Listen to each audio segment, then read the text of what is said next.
Hello everyone, and welcome back if you're a returning viewer, and welcome in if you're new. Truly I hope that you are doing well. Today I will be talking about the legendary folk saint Jesus Malverde, a generous Robin Hood type of figure who is known for his giving nature as well as for his exploits as a Mexican outlaw. Although there is no official evidence that Jesus Malverde ever existed, there is information to be found both online and in books regarding his life, adventures, and eventual death. Born on January 15, 1870, his birth name is said to be either Jesus Juarez Mazo or Jesus Juan Mazo, and he lived and grew up in Sinaloa, one of the states of Mexico. He lived during a time where his community suffered in poverty at the hands of a handful of the wealthy. While he was quite young, he witnessed the people face mounting economic strain. Malverde had a blue-collar job, but there are varying accounts of what the job was, including being a railway worker, a carpenter, and even a tailor. Both his mother and his father passed away ultimately as a result of poverty, either from starvation or from succumbing to a curable disease. In all accounts, it seems that the passing of his parents was the catalyst that propelled him down a new path in life, the life of banditry. There are many accounts and stories about the daring adventures of this larger-than-life folklore hero. Known as the Generous Bandit, Jesus Malverde was especially revered for helping the people by stealing from the wealthy and giving what he stole to the impoverished. This is how he came to be called the Angel of the Poor. A simple criminal in the eyes of the government, he was often found breaking the law, and the man who ran Sinaloa at that time, Francisco Cañedo, challenged Malverde, offering him to an official pardon if he could steal the governor's sword from his mansion. Other versions of the story have him tasked with stealing the governor's daughter instead. After successfully completing his task, the furious governor stopped at nothing to hunt Malverde down, leading to the end of Jesus Malverde's life. The date of his death is allegedly on May 3rd, 1909, and he would have been 39 years old. Stories don't agree on the way his life ended, from being shot by police to death by hanging. Some people even say that his body was displayed publicly as a show of the power of the government and as a warning to the people. Others deny this, claiming that he was laid to rest properly. The more popular accounts are those where he has been left decomposed before the eyes of the public, and it has been said that he was left hanging on the branch of a tree, and that a passing stranger cut the body down and buried it, piling stones atop where the grave was, along with the crudely made cross fashioned with tree branches tied together. Some stories say that he was buried by his own people, and that they added stones onto his grave to show respect. His main shrine of worship is located in Culiacan, Sinaloa's capital.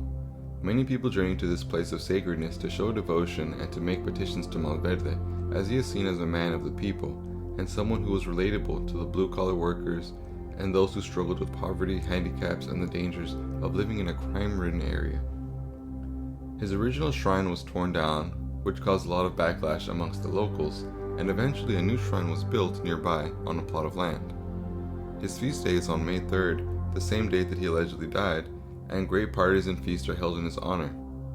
Jesus Malverde is known as the patron saint of outlaws, thieves and robbers, smugglers, people in poverty, handicapped people, migrants, blue-collar workers, and more than ever, he is known as the Narco Saint, being the patron saint of the Mexican drug cartels, drug trafficking, and those involved with those people. In modern times, Jesus Malverde has gone from being a more heroic and complex character to being a one-dimensional narco saint, being the face and almost mascot of the region's illegal drug trade, alongside Santa Muerte.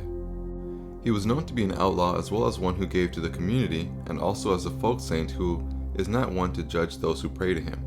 For these reasons, he would be an obvious choice for someone in that world of crime. However, it's highly likely and most probable that the vast majority of Jesus Malverde's devotees have nothing at all to do with crime or unsavory activities. Most are men and women living mundane lives, trying to find peace and improve their odds for survival in a world plagued by hardship and disadvantages. The media has painted Jesus Malverde as nothing more than a narco saint, but he does much for those people who are involved with him, those everyday people who pray to him for intercession and guidance as they try to navigate their lives. The first miracles attributed to him were said to do with the return of either lost or stolen belongings. Some people claim to have been healed by him, and others pray to him for dilemmas involving finances, love, avoiding the law, for going unnoticed, and even for protection as well as for revenge. Many devotees of Jesus Malverde work with him alongside La Santa Muerte, another folk saint who has been slandered by the media as he has. There are many people who are devotees of both, and the two are sometimes so closely associated that there are statues depicting the two of them together. As both Jesus Malverde and La Santa Muerte are both quite non-judgmental, known for helping the disenfranchised, and are both all-arounders as far as favors go, it is understandable that many people count themselves as devotees of both of them. Since there isn't verified evidence of his existence, some people have postulated that the historical figure Jesus Malverde is actually a character who is a composite of two other real-life bandits, Heraclio Bernal and Felipe Bachomo. The exploits of these men have parallels with some of Jesus Malverde's stories, and they both were eventually killed and executed respectively. This theory is one that many people do not subscribe to, and his devout followers swear by his very real blessings and miraculous feats. The name Malverde translates directly as evil green, a nickname said to be given to him by the rich people that he stole from. Some others say that his nickname came forth from times that he would hide in the greenery in order to ambush people or during highway robberies when he was trying to sneak around and not be seen. Jesus Malverde's image is said to be based on a photo of the real man, a photo that is perhaps lost to the passing of time. He is usually depicted in Western wear with a neckerchief, a thick mustache, and slicked back hair. Many statues now feature prominently marijuana plant leaves, and it has become one of his most recognizable symbols, for better or for worse. Devotees of his do not all have something to do with marijuana or smoking, but most imagery features drug motifs nowadays. Altars to Jesus Malverde seem to vary wildly from person to person, but tend to include an image of the saint, candles, money, food offerings, beer and alcohol, cigars, flowers, and other standard inclusions that you would see on a typical altar, especially one to a folk saint. He has a large following in Mexico and has grown a pretty sizable following as well in the United States.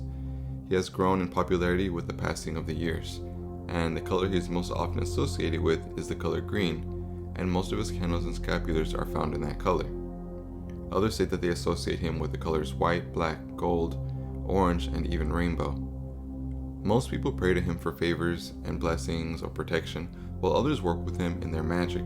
These practitioners call on Jesus Malverde in various capacities, and there is much left to learn about him and all of the things he can bring into the lives of those who pray to and work with him. Jesus Malverde is a very real being who merits being approached with a reverence and deep respect. He is an infamous folk saint whose legacy is ever-changing, and that's apparent in how he is represented in popular media.